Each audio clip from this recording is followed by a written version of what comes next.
जय श्री श्याम, हारे के सहारे की जय हो। श्याम भक्तों, बाबा श्याम का नाम जो भी निस्वार्थ भाव से जपता है, तब उसके मन में प्रभु के अलावा कुछ भी पाने की चाह नहीं होती। इस संसार में बिना स्वार्थ के लोग प्रभु की पूजा तक नहीं करते हैं। जब तक सब कुछ अच्छा चलता रहता है, तब तक मनुष्य खूब मस्ती से जीवन व्यतीत करता है और उसे प्रभु की याद तक नहीं आती।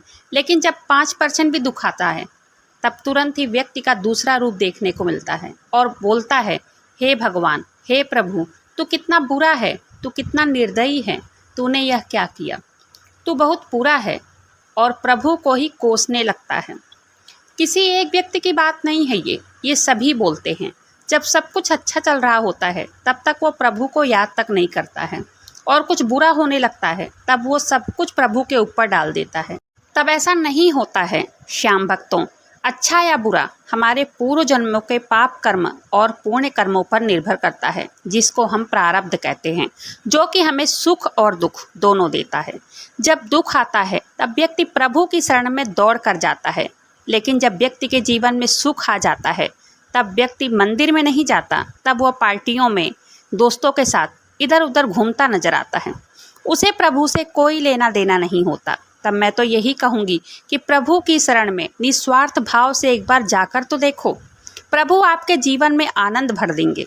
ऐसा बहुत से लोग हैं जिन्होंने श्याम नाम के सहारे भौतिक कार्य सिद्ध तो किए ही हैं, साथ में प्रभु को भी पाया है। आप गृहस्थ जीवन में भी रहकर प्रभु को पा सकते हैं। आज की जो सत्य कहानी सुनाने वाली हूँ, वो मुजफ्फरपुर से सीमा जी ने भेजी है, जिसको सुनकर यह पता चल जाएगा कि आपका विश्वास कितना जल्दी कार्य करता है। तब इस कहानी को सुनने के लिए वीडियो पर अंत तक बने रहें, और वीडियो पसंद आए तो वीडियो को लाइक करके अपने ही चैनल मैजिक उपाय को सब्सक्राइब जरूर से करें, बाबा श्याम के चमत्कार को सुनने के लिए।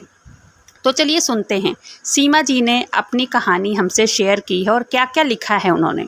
वो कहती हैं, मेरा नाम सीमा है, मेरी शादी को 6 साल हो गए हैं। मैं घर में मेरे सास ससुर, मेरे पति, 2 बेटियाँ, हम लोग रहते हैं। मेरे जीवन में पहले सब कुछ बहुत अच्छा चल रहा था। जो भी मैं मांगती वो सब लेकर आते थे। दोनों बेटियों से भी बहुत प्यार करते थे।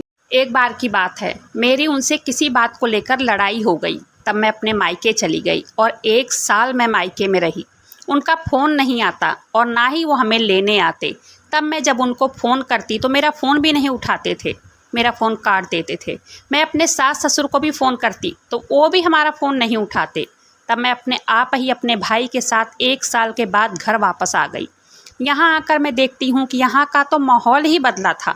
तब यहाँ आकर भी वो मुझसे कोई बात नहीं करते थे, और मैं कोई बात अगर करती भी तो मुझे छिड़क देते थे, और मेरे सास ससुर का भी मेरे प्रति व्यवहार बदल गया था। तब मेरी सास पुराने ख्यालों की है, हमेशा मुझे ताना मारती थी। 2 बेटियाँ हो गई हैं, बेटा तो है नहीं। तब ऐसे ही एक बार मेरे पति किसी से बात कर रहे थे। तब उस समय मैंने उनसे कुछ नहीं कहा, और कुछ देर के बाद जब वो सो गए तब मैंने उनका फ़ोन चेक किया। तब वो किसी लड़की से बात कर रहे थे। तब ऐसे ही कुछ दिनों तक चला। मैं जब पूछती तो कोई न कोई बहाना बना देते, कोई जवाब नहीं देते। मेरे पति रोज़ उससे बात करते। वो लोग बाहर मिलते थे। वो शाम को घर देर से आते थे। यहाँ तक कि जब मैंने अपनी सास से इस बारे में बात किया, तब वो कहने लगे कि हाँ, मुझे उस लड़की के बारे में पता है, लेकिन ऐसा कुछ नहीं है। वो बात को टाल देती। मैं जब भी उनसे बात करती तब वो कहते कि काम ज़्यादा है, इसलिए देर हो जाती है। मुझे उन पर विश्वास था। मैं अपने मन को समझा लेती, लेकिन मैं नादान थी। मैं कुछ समझ ही नहीं पाई कि किसी दूसरी औरत के चक्कर में पड़ चुके हैं। रात की बात है एक, तब मैं उनसे कहने लगी कि मुझे मायके से आए 2 महीने हो गए हैं, तुम मुझसे ढंग से बात तक नहीं करते हो, और लड़ाई हो गई। तब वो कहने लगे कि मैं तुम्हें साफ साफ बता दूं, मुझसे तुमसे कोई मतलब नहीं है। उस लड़की से मुझे प्यार हो गया है।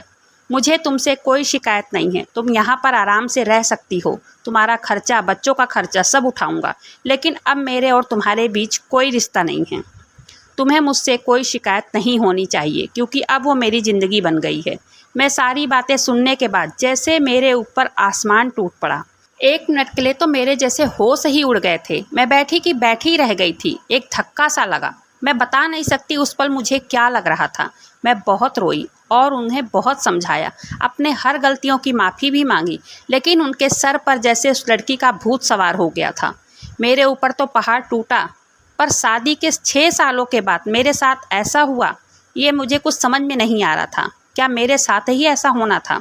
किसी को कुछ कहने लायक भी नहीं बची थी मैं अपने मायके भी नहीं बता सकती थी, क्योंकि 1 साल वहाँ रहकर मैंने भाभी के बहुत ताने सुन लिए थे। मैं क्या करती? तब मैं लड्डू गोपाल जी को बहुत मानती थी।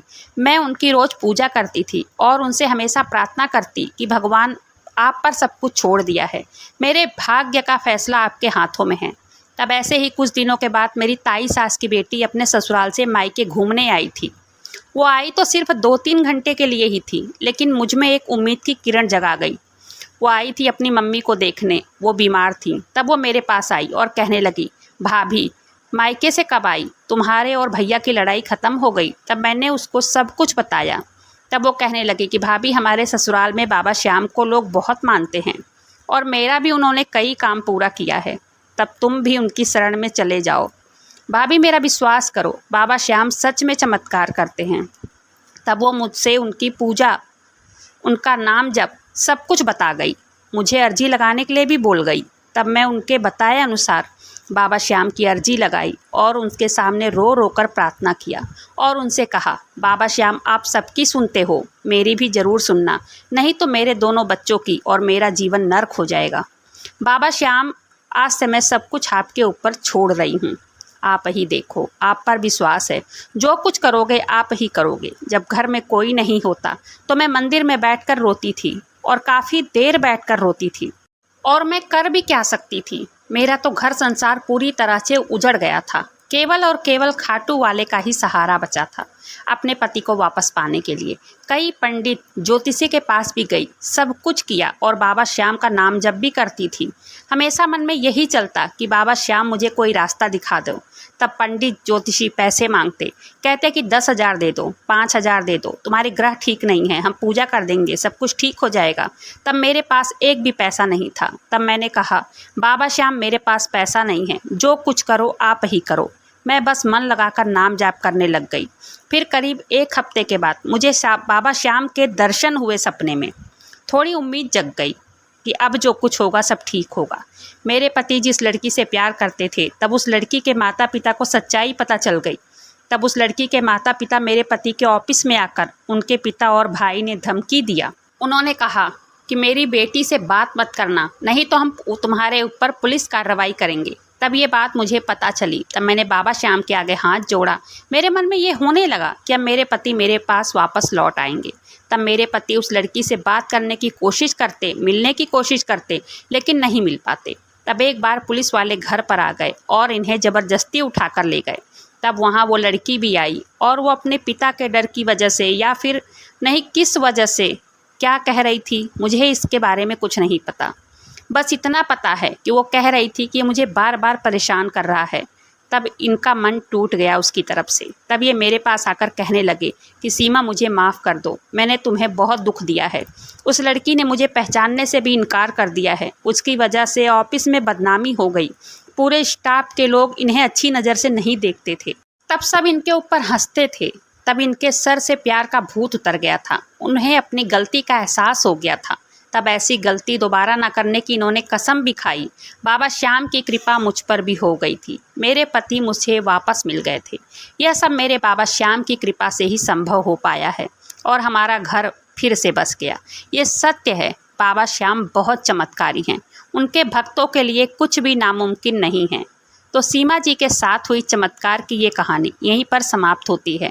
अगर वीडियो पसंद आए तो वीडियो को लाइक करें और अपने ही चैनल मैजिक उपाय को सब्सक्राइब जरूर से करें बाबा श्याम के चमत्कार को सुनने के लिए। मिलते हैं फिर ऐसी किसी वीडियो में, तब तक के लिए जय श्री श्याम, हारे के सहारे की जय हो।